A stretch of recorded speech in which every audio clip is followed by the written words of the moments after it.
Here I'm in my Safari browser, tapping on this icon, and here we can see I'm in history section, and here we can see the clear history option is grayed out.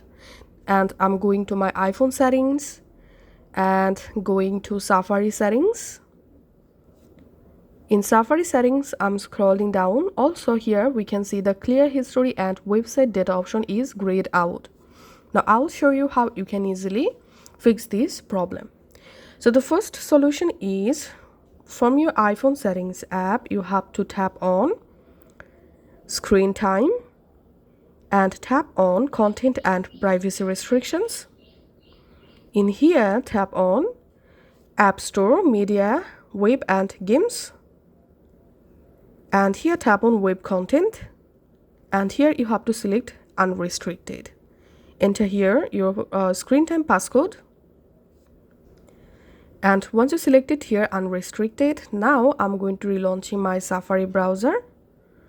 And let's go to history section, and now here we can see the clear option is working perfectly. Going back to my settings, again going to Safari page to show you it's working or not. So here now we can see the clear history and website data is working. And the second solution is we have to turn on Safari from our iCloud. So open your iPhone settings app and tap on your name, tap on iCloud, and here you have to tap on Save to iCloud, see all, and in this list you have to scroll down and search for Safari and make sure to enable Safari option here, and then go ahead and check the issue.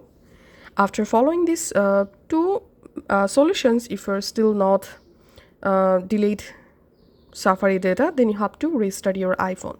So simply restart your iPhone, and after restarting your iPhone, go ahead and check the issue, and that's how we can fix this problem. Thanks for watching.